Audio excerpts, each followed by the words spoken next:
So our cam and crank sensors, as I mentioned earlier, they're speed and position sensors. They're used in distributorless ignition systems to calculate engine speed and determine engine position. So the early systems had to have a crank sensor in order to operate. As technology has gotten better, computers now, if either the crank sensor or the cam sensor is not working, the vehicle will operate on the other sensor, kind of like a backup plan or a backup strategy. So this allows manufacturers to keep the car running, turn the check engine light, and tell the customer to bring their car in for service. Where back 20, 30 years ago, the car just wouldn't start, you're stuck, and you're calling a tow truck. So because computer programming has gotten a lot better, we have better backup and redundant strategies on these systems, making these cars much more reliable than they used to be. So the crankshaft position function, sensor functions like a pulse generator and a distributor. Two sensors work together to control the firing of the spark plugs, control the variable valve timing, and control when we put fuel into the engine. So it has concentric interrupter rings. So we'll take a look here at the next slide. We can see here is a crankshaft position sensor and a camshaft position sensor on a simple V engine with a cam and block engine. And we have a sensor on each. And we know that our crankshaft goes around twice for every once the camshaft goes around. So what we do is we have a point where those two signals are going to synchronize together, which tells us that my cam and crankshaft are correctly aligned. And then what it allows me to know when I'm at top dead center on number 1 piston or number 4 piston, or on the V8, maybe 1 or 6 or whatever the companion cylinders are. So in the old days, if the cam sensor went bad, it could still run on the crank sensor. It would just guess where number 1 was.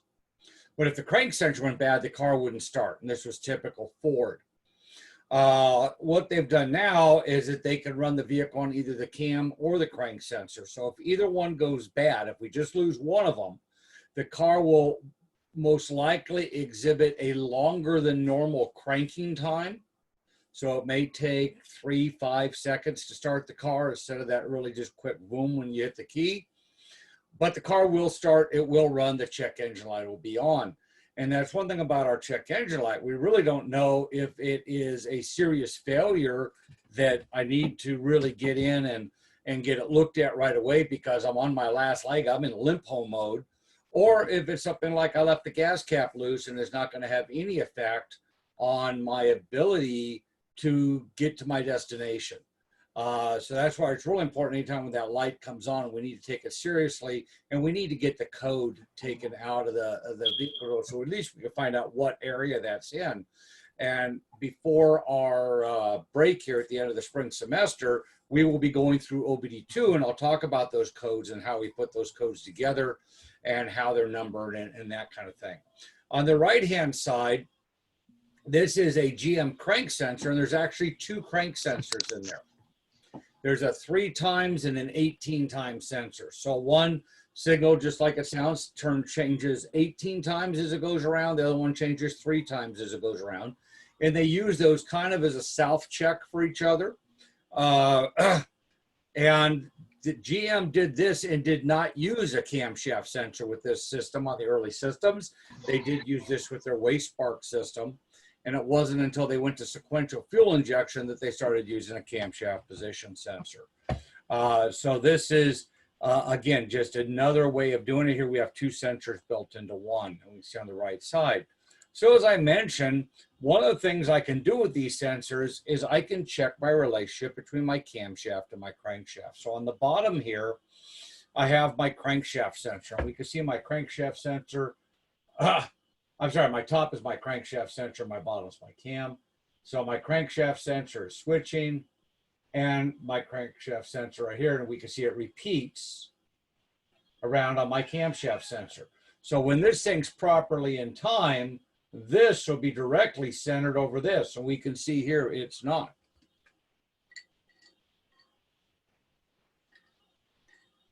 So this is out of time a little bit. Now, is it out of time because my variable cam timing is working, or is it out of time because I'm I have a stretched chain or jump tooth.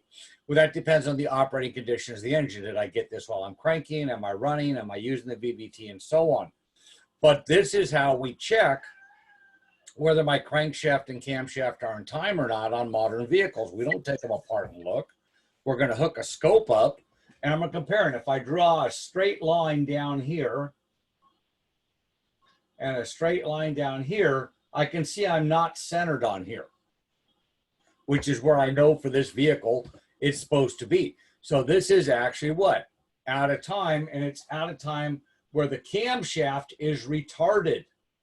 It is delayed because, right, it should be this way. It should be further to the left, and it's not. So this is a typical indication of a stretched chain. So you can see where this is much, much more accurate than taking covers off, looking and going, I think it's okay, or I think it's not okay. This is very, very precise. And as well as it takes a lot less time and a lot fewer, a lot cheaper for the customer to find out the answer. So this is how we test our cam and crank sensors. We look at our signals, as well as we look if we suspect they're out of time with each other, we look to see if they're in time. So waste spark systems. Waste spark systems fire my spark plugs on both my compression stroke and my exhaust stroke. So each ignition coil serves 2 cylinders. The end of each secondary winding is attached by a high tension lead to the spark plug. A waste spark system fires 2 spark plugs at one time, and the event cylinder and the waste cylinder, or the compression and the exhaust, however you want to put it.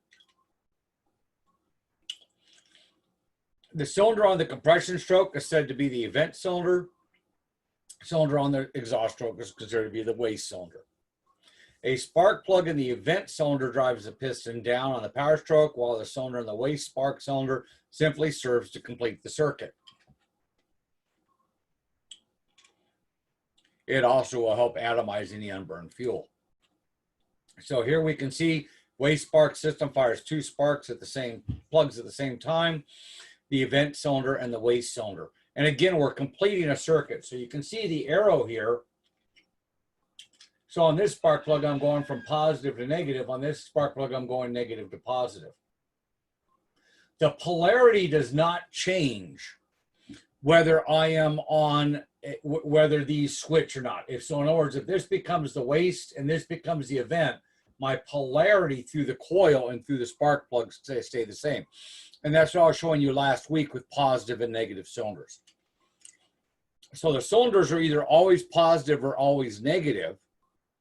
However, the role of event cylinder and waste cylinder, or cylinder we're firing on compression and exhaust, changes, obviously, each time the piston goes up and down.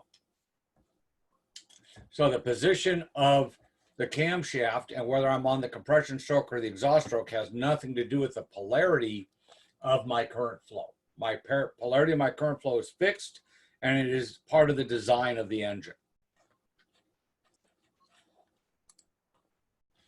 So when the crankshaft rotates through 1 revolution, the roles of the cylinders are reversed. Timing is controlled by the PCM based on all the engine sensor data. A 6-cylinder engine has 3 ignition coils.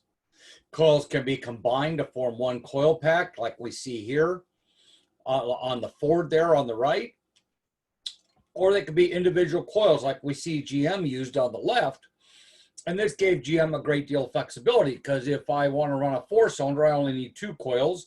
If I'm going to run a 6-cylinder, I need 3 coils. And if I want to run this on an 8-cylinder, I need 4 coils. So it allowed them to use the exact same coil across all these different engines. The difference was the module and how many coils I'm plugging in the module. But the coil could be the same.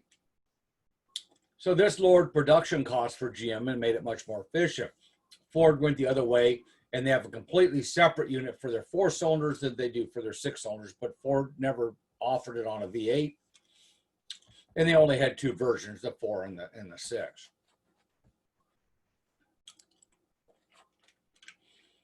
So here we look at our waste spark current flow. Waste spark systems fire two cylinders at the same time. One cylinder is on the compression stroke, the other on the exhaust stroke. Therefore, one spark is wasted, as shown in the picture. One spark plug fires this from the spark plug to the cylinder head, which is the plus, and the other one fires from the engine block back to the spark plug, which is the minus. The direction doesn't change while running and is determined by the engineers in-house designed. Oops. So you can see our pluses and minuses and how we flow. So that doesn't change whether I'm, again, where I'm at. So you can see here, here's another picture kind of trying to show that. Polarity sensitive spark plugs must be installed in proper orientation so that the spark jumps the intended direction across the gap. So in the early days, we had just platinum plugs.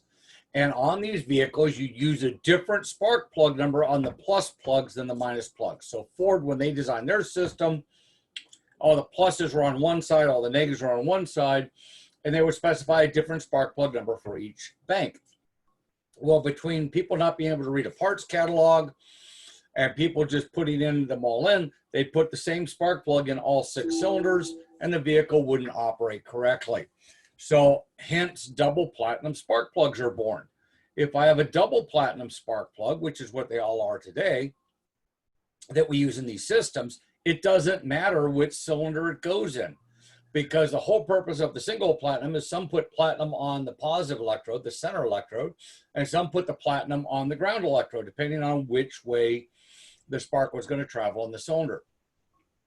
So because we couldn't get it right installing plugs and they had problems, they came up with double platinum plugs, where now the platinum is on both the ground electrode and the positive electrode, and therefore it doesn't matter which cylinder you're in. So you don't need to worry about polarity when you're installing spark plugs.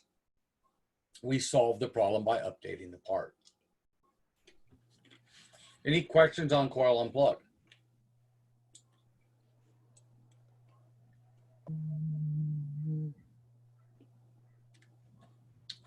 Okay. So now, we're about a waste spark, excuse me. So now let's look at coil unplug. So here's our coil unplug, and we're going to look for the same things on here that we found on previous vehicles. So first thing, let's look for our coils. Our coils are right there. We have coils on here, just like we've had going back to the breaker point system and everything in between. We have a trigger. In this case, it's our cam and crank sensors are our triggers. I have an ignition control module. So that's my switch. In this case, it happens to be built into my powertrain control module. So we can see these systems require all the same parts. The trick is knowing where to find them. So just as we started out 4 classes ago with points and condenser, and we identified our trigger, our switch, we talked about primary circuit, we talked about our ignition coil, going out to our secondary circuit and our spark plug wires and spark plugs. I said that all these systems use the same main components, and they do. We just call them different things, or they may look very different, but we still have all of these systems. And so in order to diagnose these systems, we really need to understand what the job of each component in the system is. So 2 common layouts of single unit coil on plug and coil near plug. So coil on plug means that the coil is mounted directly on top of the spark plug. Coil near plug is what we use on GM trucks and Mercedes and some other manufacturers, where the coil is mounted on the valve cover and there's a short spark plug wire, usually 6 or 8 inches, that connects the coil to the spark plug, but there's still only 1 coil per plug. So the coil unplug system positions each coil directly on top of the plug. Coil near plug positions a short distance away. There are fewer secondary components than the distributor style ignition system. So in the distributor system, if I had a cylinder that was misfiring, I had to figure out, is it the cap, the rotor, is it the wire going to the cylinder, is it the cylinder itself, or is it a mechanical or fuel problem? Ignition, although more technical now, is much simpler to diagnose. I have a coil, or I have a coil and a wire.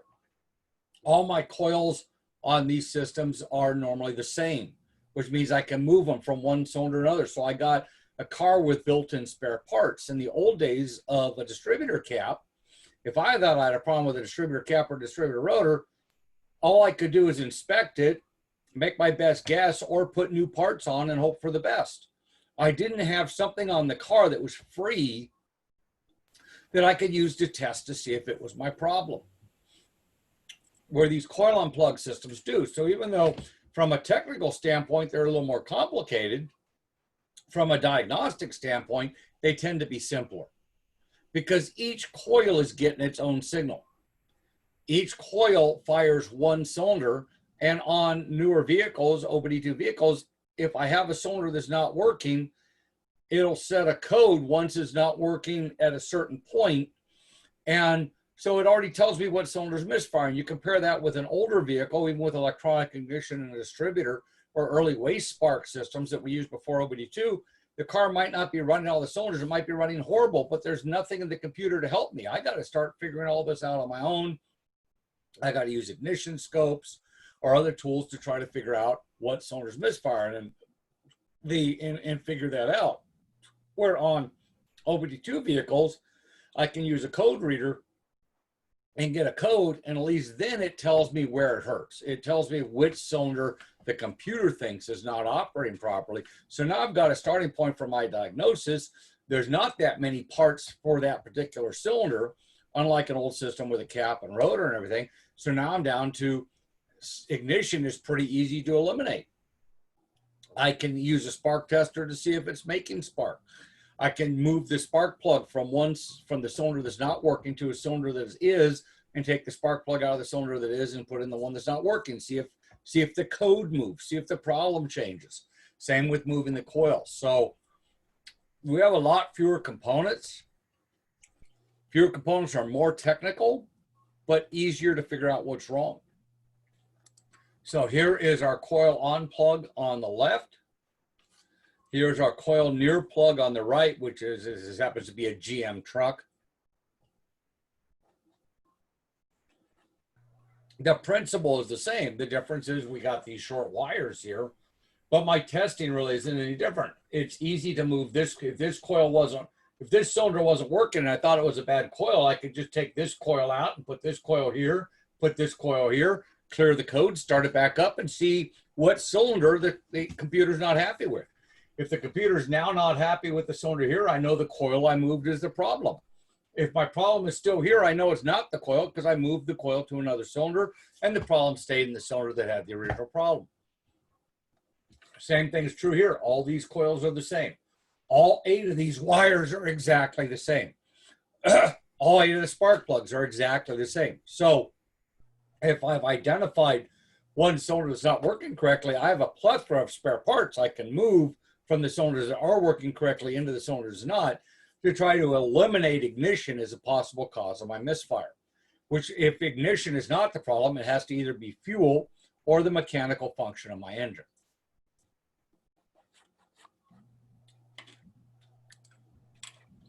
So here is a schematic of a typical coil unplug ignition system on a 4-cylinder engine. If you notice, there are many fewer secondary components. So I have all my sensors that lead into the computer, and the computer is out here and it is firing the ignition coil right at the top here. So the computer can fire the ignition coil in 2 different ways. One is the computer itself can actually act as the switch for the primary circuit. The other is it can act as the trigger for the primary circuit, and we can put the module actually in the ignition coil. And coming up, I'll show you how to tell the difference. So the benefits of coil unplug or coil near plug systems over other ignition systems is better high RPM performance, ability to create higher voltage spark output without overstressing the coil. In other words, because I'm only firing the coil once per cycle or once every 2 revolutions, compared with it was an 8-cylinder, I was having to fire that coil 4 times every revolution. So on an 8-cylinder coil unplug, I'm firing that coil 1/8 of the time. On a 4-cylinder, I'd be firing it 1/4 of the time. So that's a big difference in how many times I fire the coil. which means if I have to generate high voltage out of the coil, it gives it time to cool off before it has to fire that high voltage again, because there's more time between the events. That being said, we burn out coils all the time on coil and plug systems. It's a common failure. But as I said earlier, excuse me, one of the main reasons why we have that failure is that people don't change the spark plugs when they should. If they change the spark plugs when they should, then the coil wouldn't have to be overworked, and it wouldn't overheat, and it wouldn't go bad. So we talked a little bit last time about, well, you know, changing stuff with preventive maintenance, where there's a time to do that, but a lot of these systems are designed so that they go. Okay, cool. So some of them come with a distributor on the top of the cap. Okay, if it comes with a distributor on top of the cap, it's probably an HEI, Gabriel. So where did you find those at? Summit? It was on the internet. I don't remember exactly where. Okay. All right. He sounds like someone may have a GM conversion for it, an HEI conversion, which is probably the easiest system to put on if they make a conversion for it. So that would be a good choice. Let's see here. A little off subject.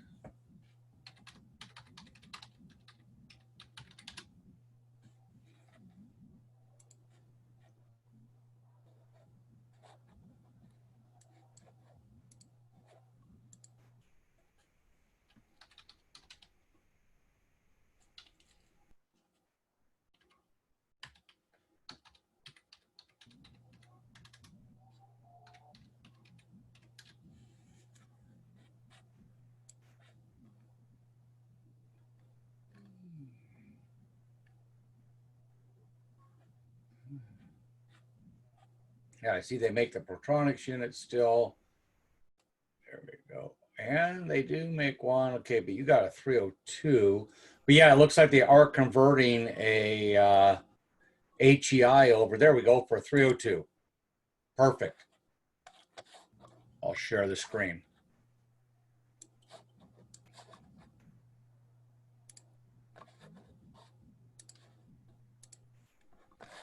Here you go right here. You got a 302 on your engine. Here's a distributor. It's going to drop right in, and all you got to do is feed one wire to it for power.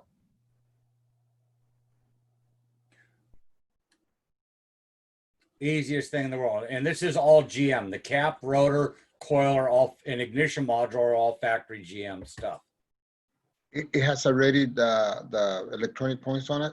Yeah, it has everything in it, and I can make sure it fits. 72, right? No, 82. I think you said 72. Oh, sorry, 82. Well, 82 already has electronic ignition. 82 doesn't have points. I thought you said 72. I thought it was an old Bronco. No, 82 already has electronic ignition in it. Okay, I have a 91 Ford 150. It's made in Mexico for Mexico. It has the points. So this one can apply to that one? It does, really. It made in Mexico. It's a gray market vehicle then. So it has points in it, huh? That's unusual, even in 91 for Mexican market. Yeah, it's yeah, they build everything different for the country than to sell it outside the country. Right. I'm just surprised it has points being a 91. So, but yeah, this right here, if it's a 302, this would fit. The 351 uses a different distributor. There's the one for the 351.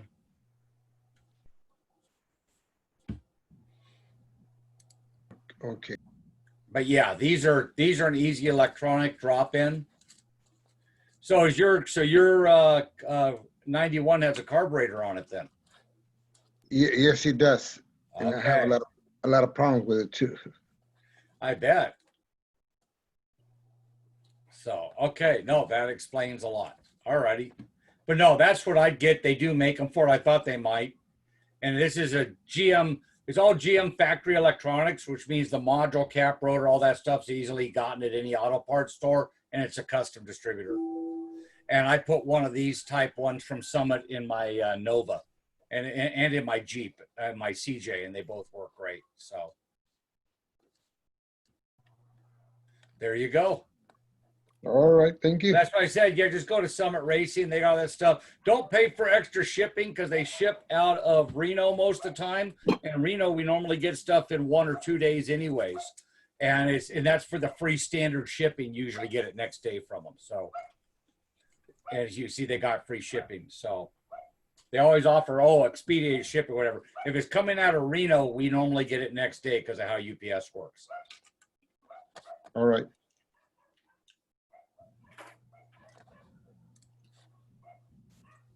So sorry about the detour, guys, but I figured we've been talking about it for a while. Might as well see what he found.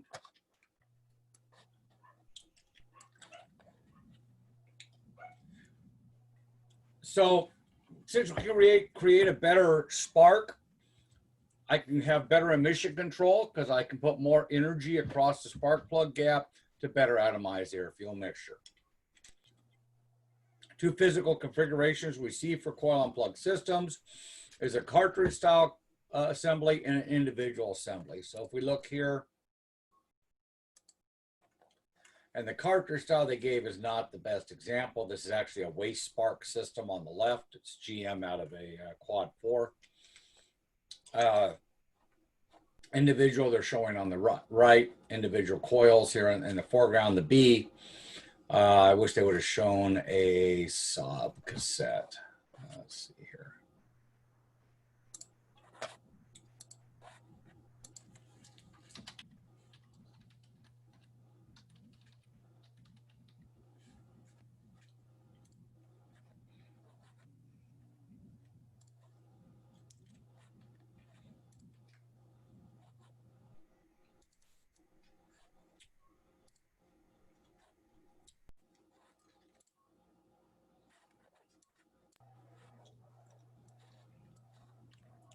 So here's really more what we mean by an ignition cassette. And you can see here it has 3 individual coils. The module and everything is all built into here. And these are relatively sealed. This one does screw apart a little bit, but they're not serviceable inside. The ones from Mercedes are completely sealed. But this is ignition cassette. Now, ignition cassettes like we use on a GMV6 are not interchangeable left and right. The ones on Mercedes on their V8s are not interchangeable. They are specific to those cylinders because the ability to set codes for misfires is all built in to the ignition cassette. So there's a lot of electronics going on inside there.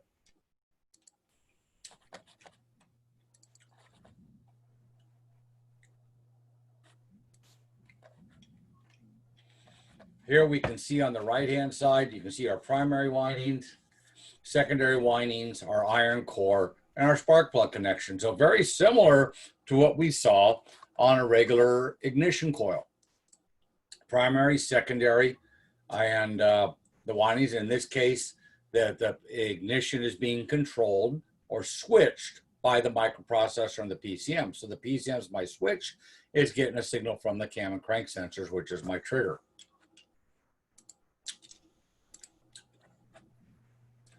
Three physical configurations of coil on plugs. I can have a 2-wire, a 3-wire, or a 4-wire. On a 2-wire system, one of the terminals is connected to the power side of the circuit, or B+. The other is connected to the switching circuit. So on a 2-wire system, like we saw on the last, I'm going to be able to get a primary pattern off that coil just like I did on a point system. Now, once I get to a 3-wire coil, that changes a little bit. Now, if you notice, we have what? A transistor inside here. So now the transistor in the PCM is simply a trigger. So it's seeing the signal from the cam and crank sensor, which is the trigger, and it's just repeating it. It's repeating what it sees, basically telling it, Now it's time to do it. So it's just transmitting the trigger or a low voltage trigger to the ignition coil, and the ignition coil has the actual module inside it controlling when to fire.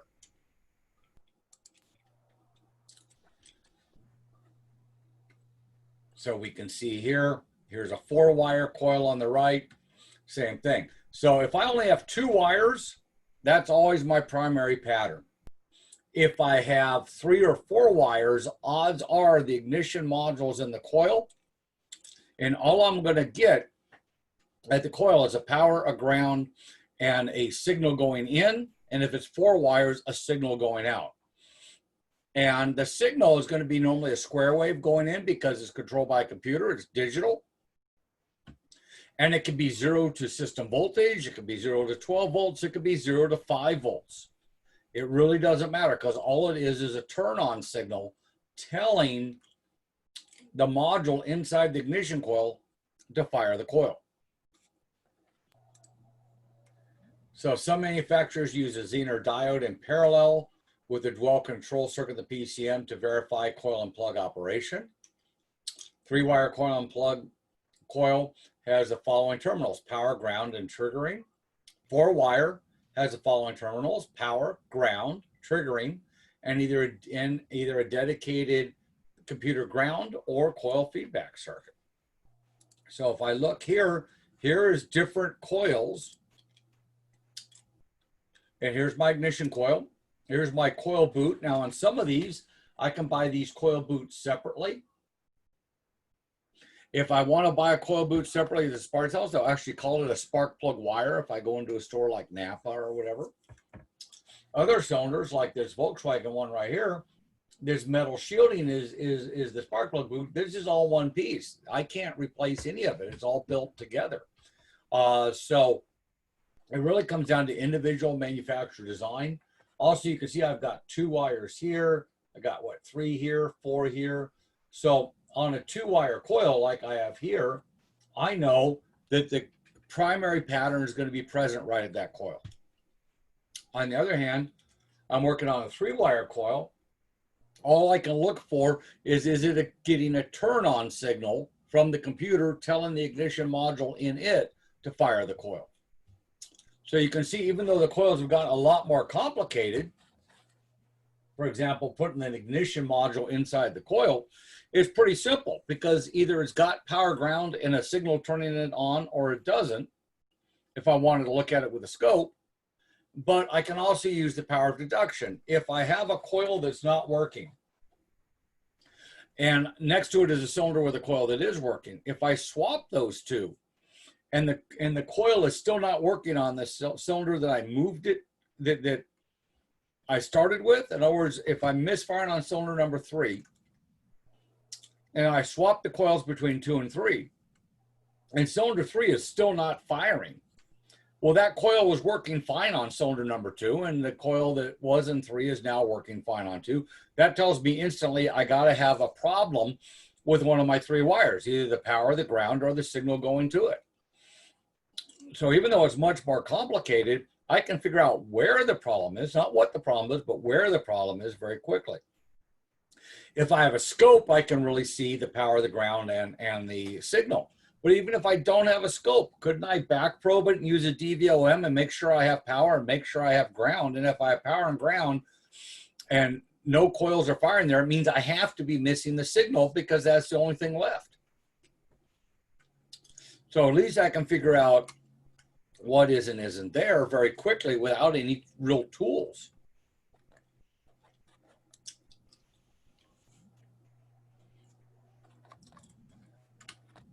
So here's an example of a coil unplugged primary circuit. And we can see here that I've got 12 volts coming in down to my coil primary. My igniter, which is built inside the coil, or my ignition control module is built inside the coil, controls the current flow through the primary side, so I can't test that. If I come up here, I get a signal from the sequencer, which is the PCM in this case, on C, so that's my what? My trigger. And then I've got ground right here. And this is a feedback signal back right here along with dedicated ground. So single ground for sequencer. So this is going to cause interruption on the signal and allow it to see that it fired. So we can see here that really I'm just concerned with what's coming in. Do I have power? Do I have ground? Do I have a signal?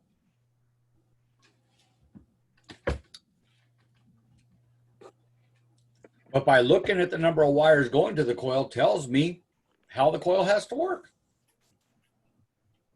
And that's great because that's true whether I'm working on a Ford or a Mercedes, whether I'm working on a Honda or a Hyundai. I can look at the coil, see how many wires there are, and I get a good idea of where the module is and how the system probably has to work. That beats the heck out of learning each car individually and trying to remember it. Like I always say, if we know how things work, then we're not surprised with what we see in front of us, and we can start drawing conclusions.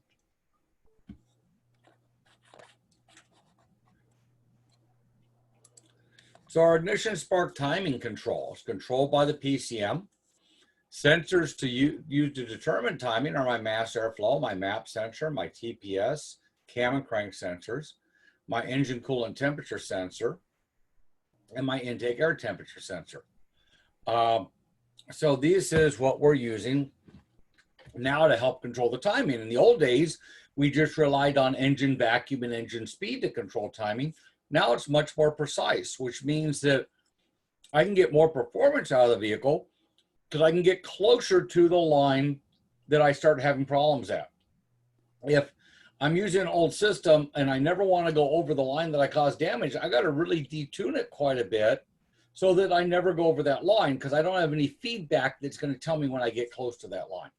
On newer systems, I have all these sensors. Now I can go right up to that maximum line of performance and not go over, which means I can get a great deal of power and performance out of my vehicle without damaging my vehicle. And that's why my little 4-cylinder Camry makes way more horsepower than my V8 Nova did when it left the factory.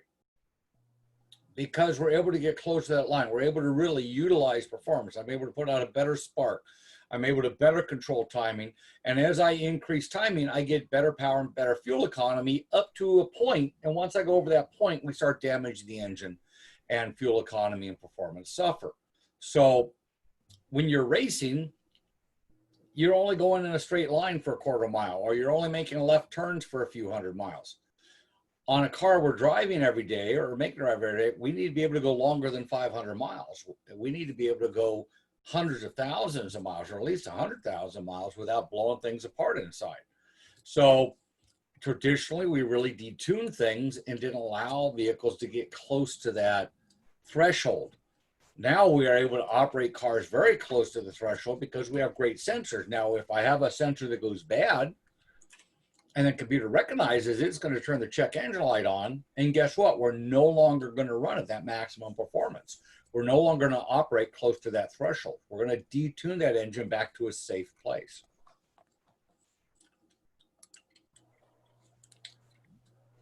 So the PCM evaluates the sensor information and decides when to fire the spark plugs. PCM switches the power transistors that control the primary circuit for each coil.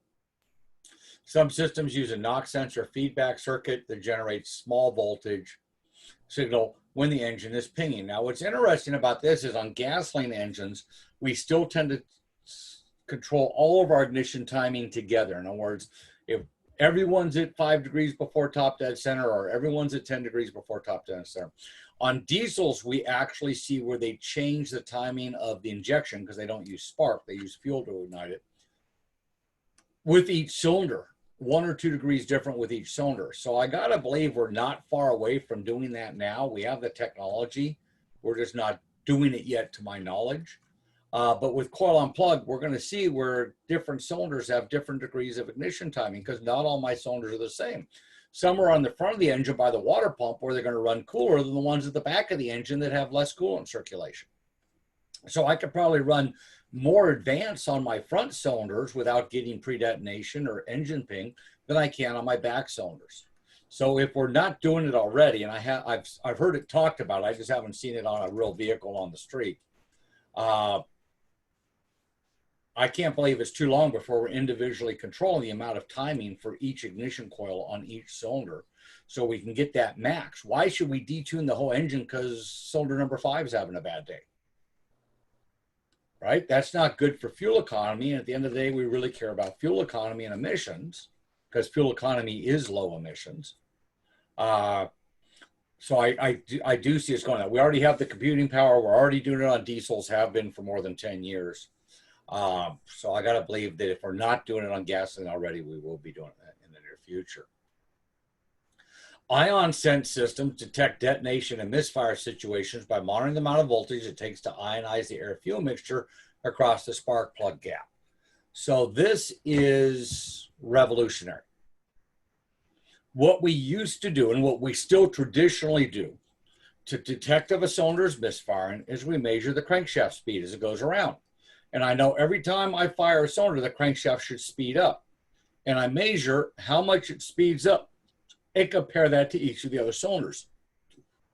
So if I have a cylinder that's not speeding up the crankshaft appropriately, that's a misfire. It didn't effectively burn its air-fuel ratio mixture. Therefore, I didn't get the correct amount of thermal expansion, which means I didn't put the correct amount of force on the piston, conveying it to the crankshaft to accelerate crankshaft speed.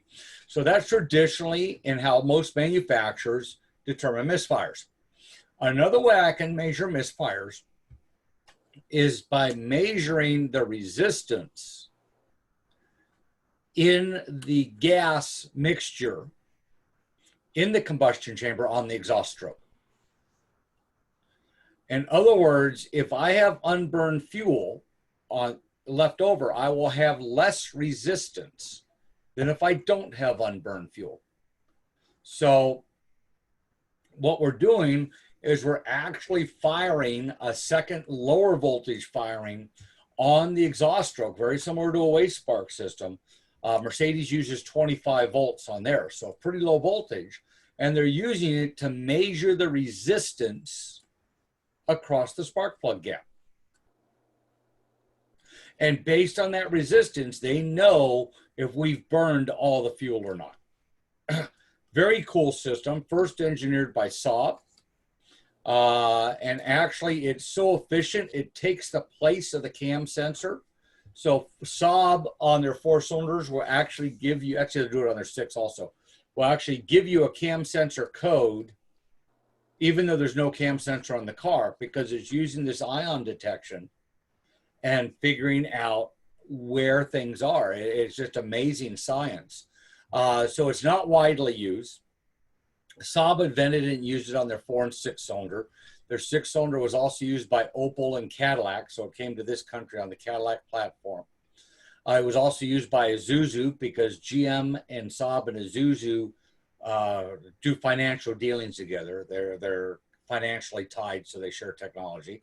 So Isuzu used it on a model of theirs, and Mercedes uses it on a couple models, and BMW uses it on a couple models. And as far as I know, that's kind of the extent of where we see it. But it is fascinating technology. The reason why we don't see it more is not that it doesn't work, it's that it's dramatically more expensive than using the crank sensor that we already have. So even though the crank sensor is not as accurate, it's substantially cheaper. So here is our ignition timing control. Here I have a knock sensor circuit. So my knock sensor generates a signal, generates electricity based on vibration. When the computer sees that signal, it's going to back off or retard the timing so that that vibration sound goes away. And it'll continue to do it until that sound goes away. So if I'm running 87 octane instead of 91 octane, then it would continue to detune the engine. I see constant, I just saw you sent it.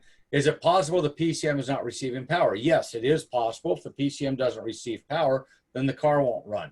One of the tricks that we use to see if the PCM is getting power is look at the dash. Is the check engine light on? Because if the check engine light's not on, that means the PCM is probably not getting power. So when we turn the key on engine off, my check engine light's supposed to come on. If I have no check engine light, the first thing I need to ask is, let me go check power to the PCM. So matter of fact, there was a car over at the auto body at school last year, and they spent a week trying to figure out why it didn't start. And apparently the instructor told them that they needed a crank sensor, and they ordered a crank sensor. All I know is it showed up.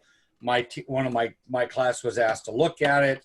And so I had a team look at it. And within about 15, 20 minutes, we figured out it had a bad connection at the fuse and with no power was going to the PCM. And the first clue was no check engine light. So, you know, and the other clue was we couldn't talk to it with a scan tool. So when we couldn't talk to it with a scan tool, I asked the students, is there a check engine light there? They go, no. I said, well, what's going to cause that? And we went and looked for power, and sure enough, found a bad connection in a fuse. And so we started the car. The student finally got in touch with us like 2 days later. He didn't return his phone call. Came in with a crank sensor he got in a white box off of somewhere online. Says, I got the crank sensor. I said, what'd you get that for? Well, so my car runs. I said, your car's been running for days. How come you're not returning your phone calls? He goes, well, they told me it was a crank sensor. I said, well, they were wrong. And he goes, well, can you just put it in? I said, why would I put it in? You got this piece of junk that doesn't even have a brand name on it that you got off the internet for 50 bucks, and you got a good Toyota one on there that works just fine. Why would why should we spend hours changing the part when you got a good part? And that was kind of the discussion that we had with him there. And it was, he goes, well, I can't, I paid 50 bucks. I can't return it. I said, I don't know what to tell you. You shouldn't have bought it. I'm sorry you bought it, but you got bad advice. But why take off a good factory part to put a cheap part made in China that they won't even put the name of the company that made it? It just comes in a plain white box. And one thing we know from auto parts, when it comes in a plain white box, that's the cheapest part you can get. And so I don't care if it's brake rotors or ignition components. So did I answer the question okay, Constantine?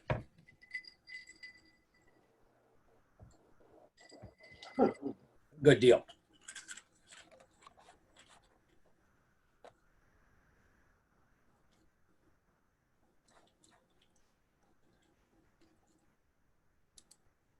That was a good experience. What's that? That's a good experience to keep in mind. Yeah, it is. And it's unfortunate. I feel sorry for the student. He spent 50 bucks he probably didn't have to spare to buy a bad part that he didn't need because someone was making a guess, right? It didn't, they checked for spark. There was no spark, and they figured since there's no spark, it must be a crank sensor. So instead of diagnosing it, they guessed.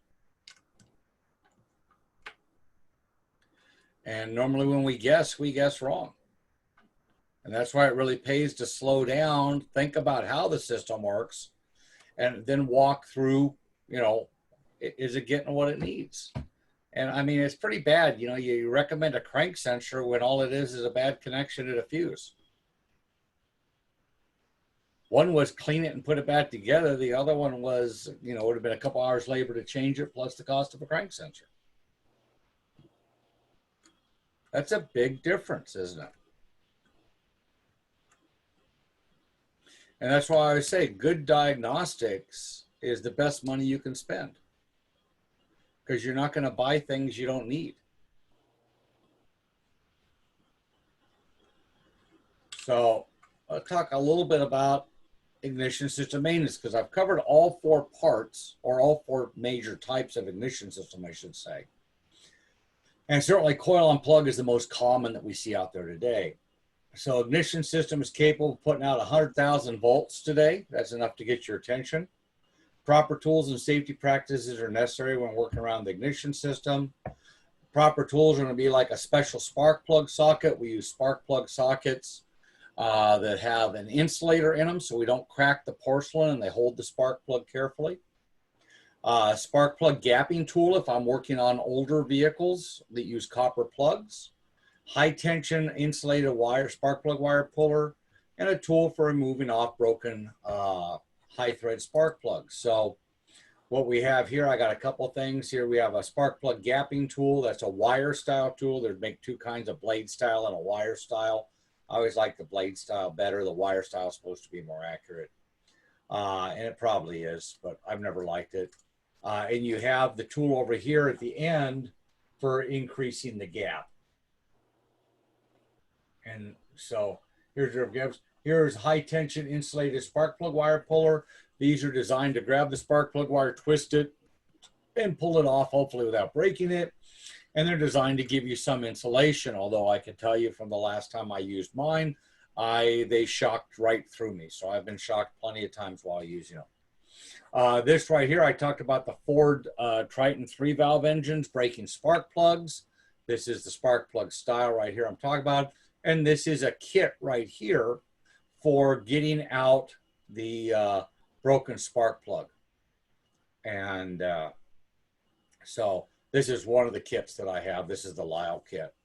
And this was the second kit on the market, I think. I actually like it better than the Snap-on kit that I have, but based on what's broken, it can really vary as far as which kit I need to use. So they each do different things. But this is shops that are doing these engines are going to provide this. This isn't something you should go out and buy. You know, I bought one when they first came out because I was working on a lot of these.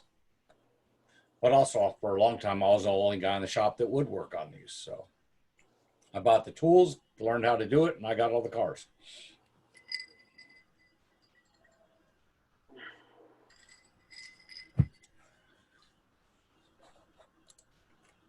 So here, talk about this. I don't want this one. Okay.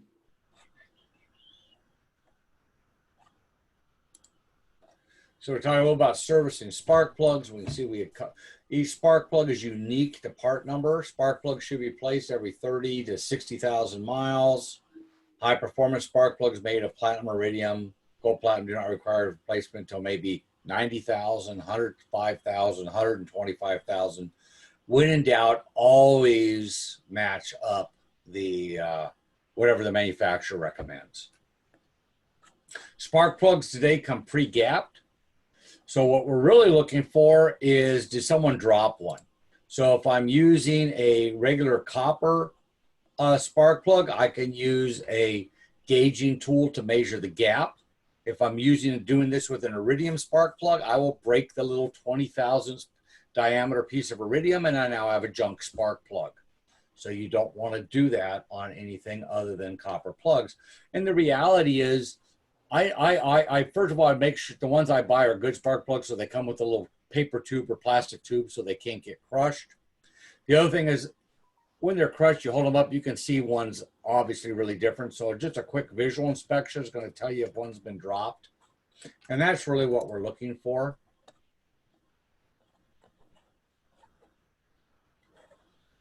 When we replace the spark plug wires, we want to use dielectric grease inside there, help keep the moisture out. This is the same dielectric grease or silicone grease we're going to use on caliper slides that you should have learned about in brakes class.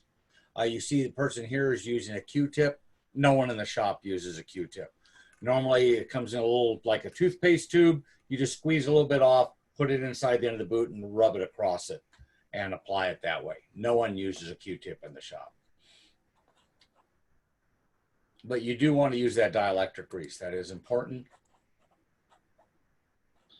Here we can see where the coil-on plug boot is removable off of this one. You can see it has a little ridge that retains it. There's a spring inside there, which is actually where the spark travels down. And these boots are serviced separately. This happens to be a Ford unit. And so I can buy those from Napa. So when we talk about diagnosing our ignition system, faulty or worn ignition parts can contribute to hard starting or no starting or lack of power, rough running, excessive emissions, and other drivability complaints. Keep in mind your ignition works hardest when you're accelerating. And that's why we brake torque engines to see if we have an ignition problem. and that helps us isolate whether I'm chasing ignition or fuel. Most vehicles today are equipped with an OBD2 compliant computer system that can greatly help to diagnose the vehicle by setting individual cylinder misfire codes. The PCM will monitor the engine for misfires on each cylinder, as well as individual coil operations. So some cars have the capability of actually setting a code if an ignition coil doesn't work correctly. Connecting a scan tool to the vehicle's data link connector and retrieving any DTCs, will help diagnose the fault. If the vehicle is not equipped with an OBD2 system, perform a spark output test. And so here they're doing it the old school where you're just using a 3/8 to 1/2 inch gap. That's extremely inaccurate. But if you're out and you don't have any tools with you, this is a good way of seeing, is there actually a spark? In a shop, I'm going to use a 30,000 volt calibrated spark tester, because what's good enough when I'm out in the desert to see, can I get back to camp, versus I'm working on a customer's car, are two different things. If you're out away from home, you just want to try to get back home. So we're using tricks like this to see, am I making a spark? If I'm trying to accurately diagnose a customer's car, this is not good enough. So we inspect the spark plug, make sure it is not contaminated, fouled, and that the ceramic center is not broken or fallen down. If the spark plug test shows a weak spark, inspect the rotor and inside the distributor cap for cracks. So again, the question is, do all my cylinders have a weak spark or just one? Do I have a weak spark coming out of the distributor, but a great spark going into the distributor? That makes a lot more sense than taking the distributor cap apart. Because if I have a weak spark coming out of the coil, that has nothing to do with my distributor cap and rotor. But if I have a good spark coming out of the coil and I have a weak spark coming out of the distributor, now it's time to look at the cap and rotor. So again, anything we diagnose needs to fit where we're at in the process. The distributor cap and rotor are part of my secondary ignition. They have nothing to do with how good the spark coming out of the coil is. As always, we always want to test drive when we're done. So some of the tools we might use, here's an adjustable spark tester. I don't like these. I showed you the one I like. Standard test light, which is great if we're still in the 1970s. LED test light, which we shouldn't even have, but I'll show you one on the next page. Really, that's why we use a power probe. These are from the book. Digital multimeter, scan tool, or oscilloscope. So here we can see scan tool, oscilloscope, LED test light. We use a power probe. Power probe has LEDs on it. It's doing the same thing. That's why the power probe is such a great tool. It does so many things all at once. And then I have a digital multimeter. So the lab scope or oscilloscope is one of the primary tools for evaluating the condition of ignition systems. And it is, once we use a scan tool to figure out codes, if I'm unsuccessful with just swapping parts, such as moving coils or moving spark plugs, and I need to do any real testing, an oscilloscope is going to be what I'm going to use. A digital voltometer or digital multimeter is really not used in industry today for the most part. I take the batteries out of mine because I use it so little. There's a couple of things it does that I need some special functions in it, which is why I still own it and still is in my toolbox. But they're really not widely used in industry today. Today, everything is done with a scope or a graphing multimeter. And those are kind of used interchangeably. The Vantage has both scope and multimeter functions and graphing multimeter functions in it. And they display the same way. The biggest difference is time base and how we set it up. The voltage is displayed in relationship to time on the screen. Oscilloscope can be used to test both the primary and secondary circuits. Has been most frequently used to test the condition of the secondary side of the circuit.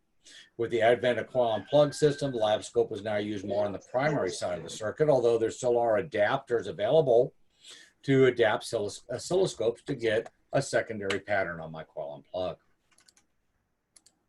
So here is an ignition pattern. I know we looked at this earlier, and this is the slide I told you was coming up that really does, I think, a much better job of explaining the different parts and what normal is. So this is a secondary pattern, but my secondary pattern mirrors my primary pattern. They're the same. The only difference is the amplitude. The only difference is the amount of voltage used in the pattern. So a secondary ignition pattern may be going up to 30,000 volts, where a primary ignition pattern is going up to 120 volts. But the picture is going to look the same. The time is the same, and I can get the same information out of each pattern. So my firing voltage required to ionize the gap, no more than 3,000 volt or 3 kV variation between all the cylinders. And then you snap accelerate it to load it, or brake torque to load it. But what I'm looking for is even. The amount of voltage it takes to jump the gap on one spark plug should be the same as it takes to jump all the spark plugs. So here, because I'm on secondary, I'm talking about thousands of volts. Well, this is directly related to my primary ignition, where I'm talking up to 120 volts. Again, they should all be the same. If I have some that are 120 and one that's at 60, that's a problem. If I have them all at 60 and only one that's 120, that's a problem. Again, I'm looking for them all to be the same, both on this one cylinder that I'm looking at, and if I put up what's called a parade pattern, where I can look at all of them at the same time so I can compare them. So a lot of what we do with the scope, whether it's ignition or anything else, is comparison. So that's my firing line. Next is my spark line, which is my spark voltage and time. After the gaps are ionized, the coil unloads its energy across the spark plug electrodes. Measure the spark plug voltage in a line in milliseconds. 1.5 milliseconds is the average. 2 milliseconds may be too long. 0.8 milliseconds may be too short. That's going to vary by manufacturer. A lot of cars today fire over 2 milliseconds, and that's normal. Next, I have my intermediate oscillations. These are that go back to the capacitor. This is our leftover coil energy that was no longer sufficient enough to maintain an arc across my spark plug gap. I need to have a minimum of 3 to 5 coil oscillations. If I don't, that means that my coil is weak, and I need to suspect a bad coil at that point. So this goes directly to telling me my state of health of my coil. Then the next thing I have is my switching device. So we call this the started dwell. So this is my switching device, starts flow through the primary coil windings, create a magnetic field during the dwell period. And then I switch again, and I go back to my firing voltage. And the switching opens, causing a complete collapse of the magnetic field, which induces the high voltage in the secondary windings, firing on the next cylinder, or firing, if I'm just looking at one cylinder, firing that cylinder again. So this is a representation of that primary or secondary voltage. And I need to look for these same characteristics regardless of whether I'm looking at primary or secondary, whether I'm looking at a 1955 car, or whether I'm looking at a 2015 car. If I'm looking at a primary pattern, I'm looking for the same things. If I'm looking at the secondary pattern, I'm looking for the same things. There are slight variations. For example, where I go into dwell, I don't have a nice flat line where it goes down flat and comes back up. I have this waviness here. That's because of how the computer's controlling flow through the circuit.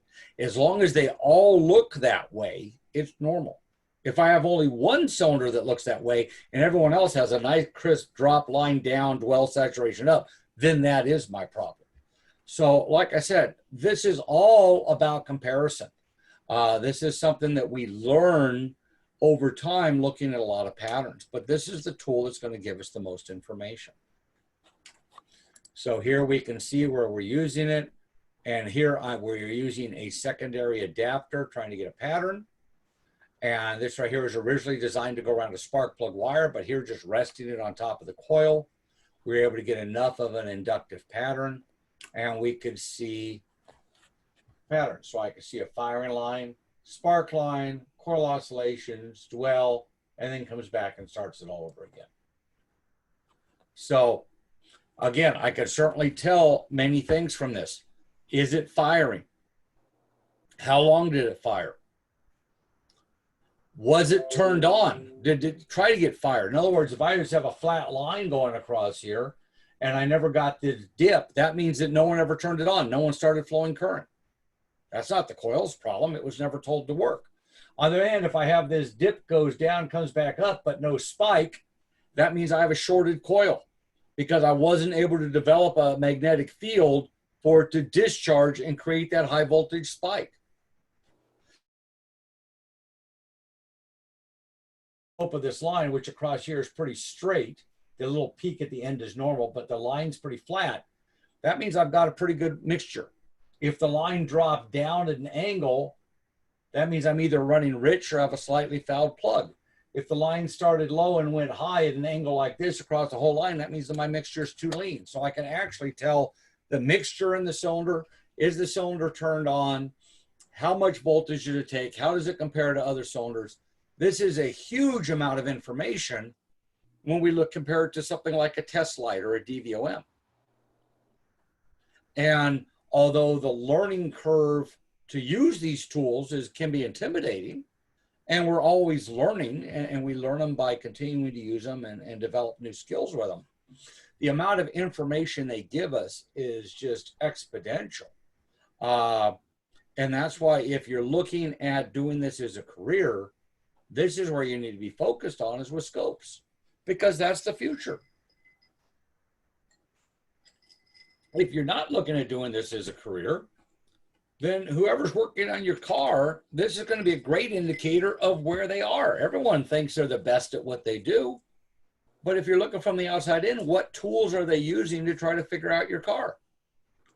Are they using a scope, or are they still using a test light or a DVOM?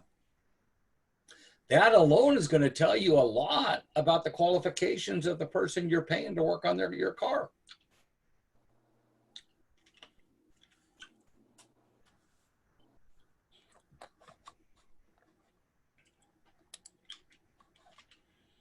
On distributor type vehicles, when testing the secondary side of the circuit, oscilloscope can be displayed in several different scope patterns.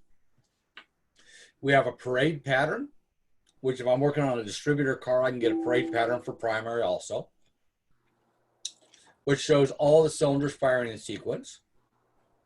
Firing lines should be consistent, with tall lines indicate the voltage required to ionize the gap in each cylinder.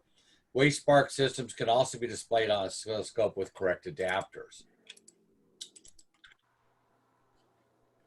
So here is a primary pattern. We can see here my spike's going over 200 volts.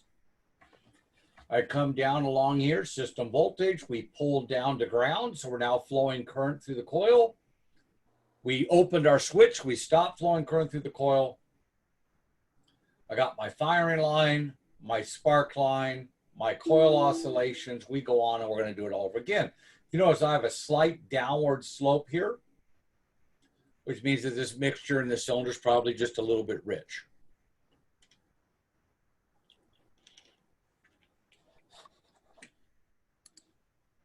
So here I have a couple of different patterns. This is a parade pattern, which used to be our favorite pattern for finding a cylinder that's misfiring.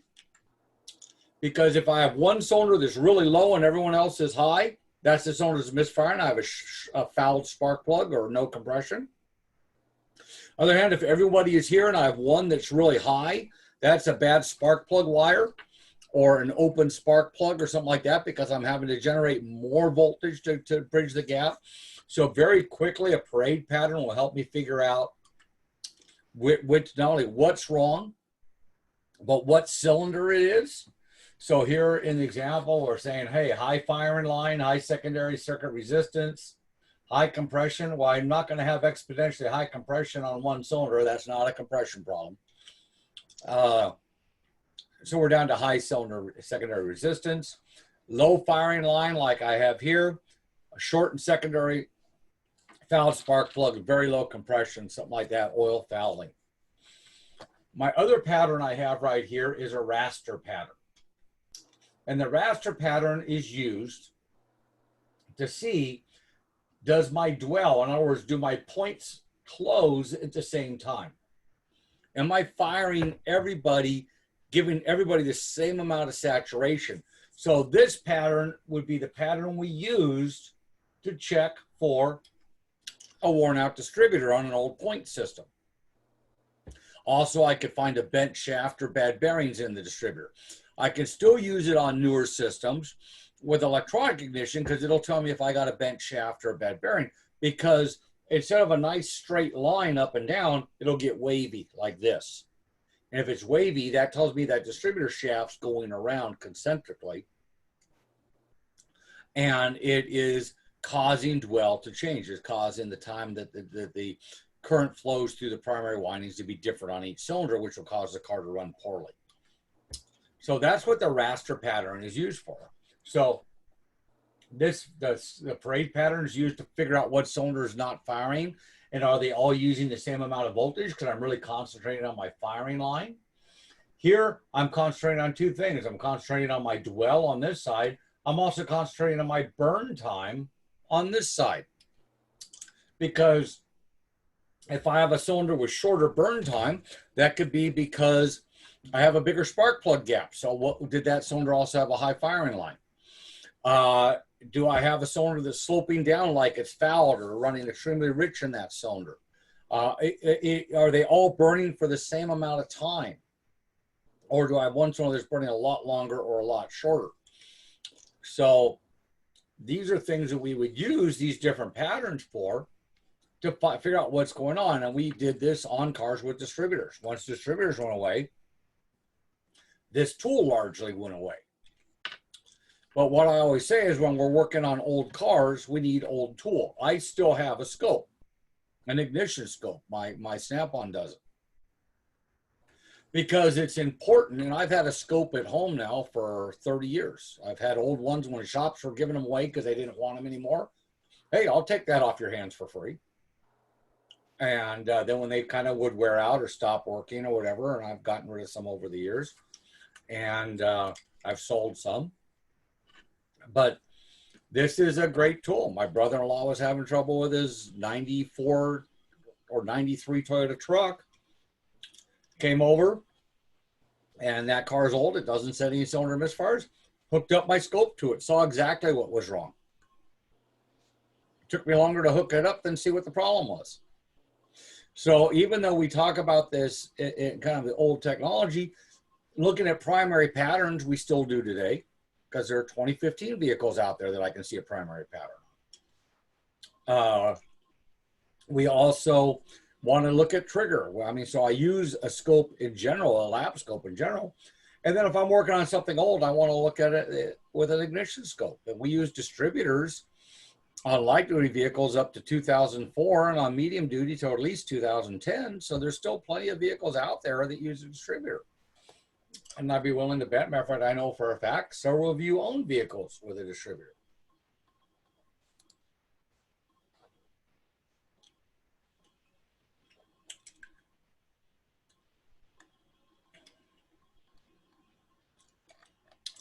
So any questions?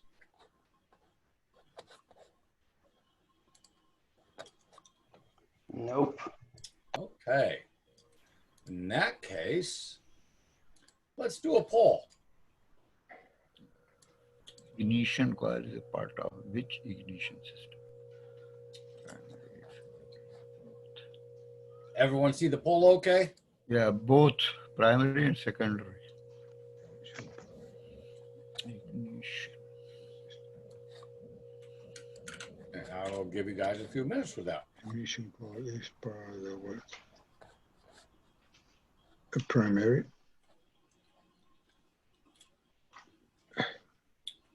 Creo que es de los dos. That's a primary. What is the minimum acceptable voltage for ignition? 40,000.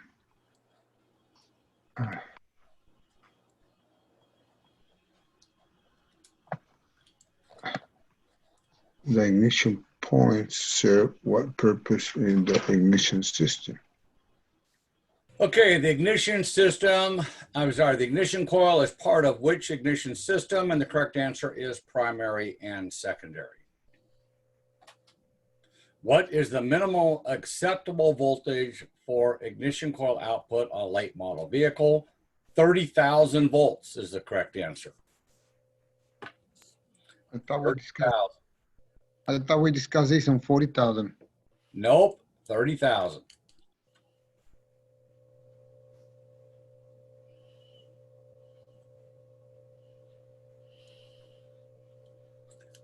The Right. ignition, what's Excuse that? me. Is it 30 or 40?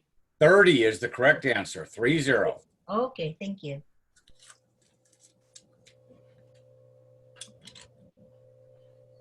The ignition points serve what purpose in the ignition system?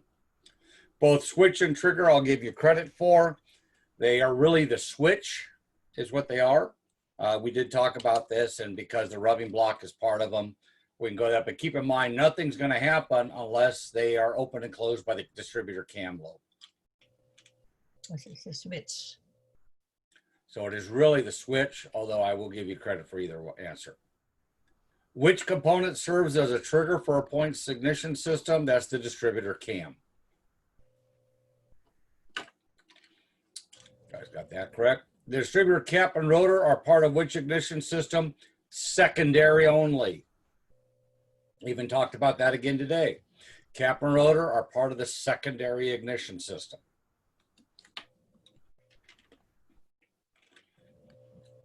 A Hall effect sensor requires how many wires in order to operate? 3. Three wires. This goes back to our basic electricity when we learned about sensors. So it looks like the group did poorly on a few of these. An electronic distributor ignition system, what component is the switch that fires the coil? Ignition mode. The ignition module, absolutely. It can't be the coil. How can the coil be the switch that fires itself? Next thing you know, you're going to be printing your own money.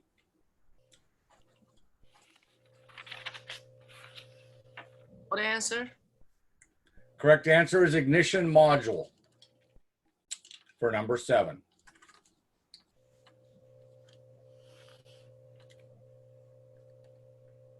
What is the purpose of the distributor pickup in the ignition system?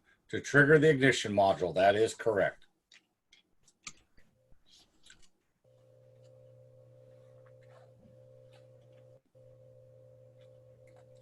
Okay, so I'm going to turn on the quiz for for the PowerPoints we covered. Any questions on the quiz we just went over?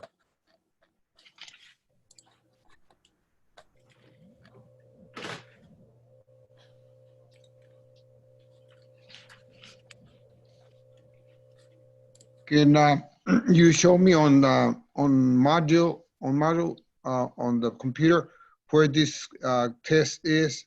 Because there's a lot of information. Where the quiz is? Absolutely. I will do that in just 1 second.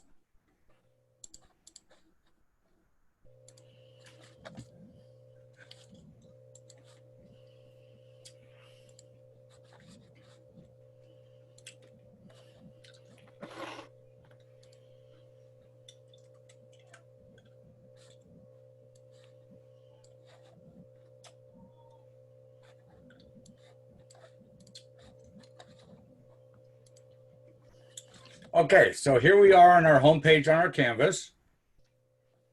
Just click on modules. We're not seeing it. Oh, you're not seeing it.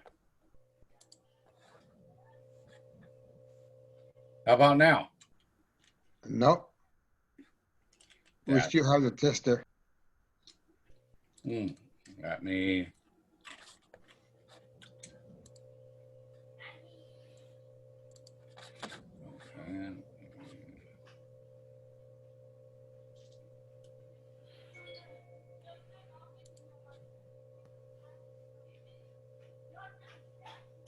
Okay. You said we had to go home page?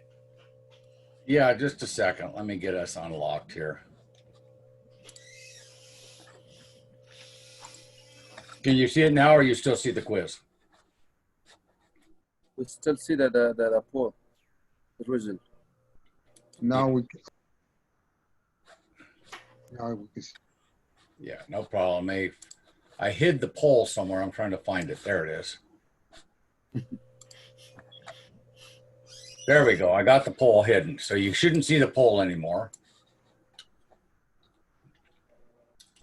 Poll should be gone. And we should be looking at our Canvas homepage. Is that correct? Yes. Yes, sir. Yeah. Okay. So as I'm on Canvas homepage. Oops. All right. Let me get back to homepage. I can get there a couple of different ways. I can go over to my to-do list, which on mine is pretty long because I haven't done anything on my student thing. And it'll pop up here as something to do. But if I just go here to modules and I come down to our current module, 8 point. which is ignition systems. And I can see right here, ignition module graded quiz. And if I just click on this, take the quiz. Right there. So it's right with the other assignments for this module, which is the CDX online. So you here, go to CDX and do the assignment. And I got a ignition timing graded lab where you go in here and you go to click on training, or you can click on this, either one, and it'll take me right to the Bureau website. And I walk through and do the timing, and then I grab a capture of my passing score for that and submit it. So everything I need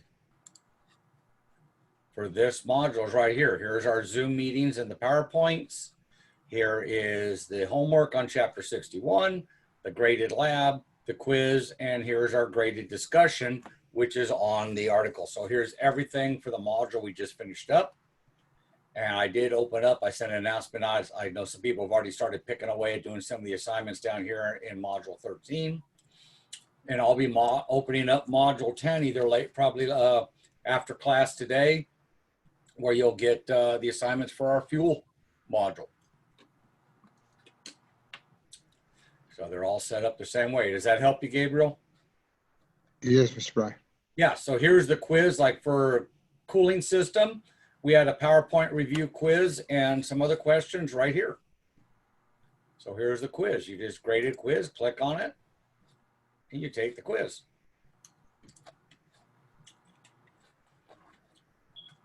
So if you have 0 points for one of those quizzes because you haven't turned it in, go ahead and do it. And you can see here you have 2 attempts on this particular quiz. So that way you can go through and do that. So if you haven't done them yet, please do them. You still can. Because almost every chapter has a quiz to it like that. Going all the way back to electrical, we had what? A quiz. Batteries, a quiz. So we do have, each chapter I try to do a quiz off of the PowerPoints. I did today. 6.29. So, alrighty, does that help? Yes, yes. Okay. Well, on that note, we're at a great stopping point. We're going to get into fuel tomorrow, which is always fun. And we're going to get into fuel systems. We're going to spend the rest of the week on fuel systems. So on that point, I'm going to let you guys go so you can go take your quiz while you still remember where it is and the answers I gave you. All right. All righty? All right. Thank you. Okay. Thank you. Have a Thank you, sir. good rest of your day. I'll see you in the morning. Thank you. Thank you. Right. Bye.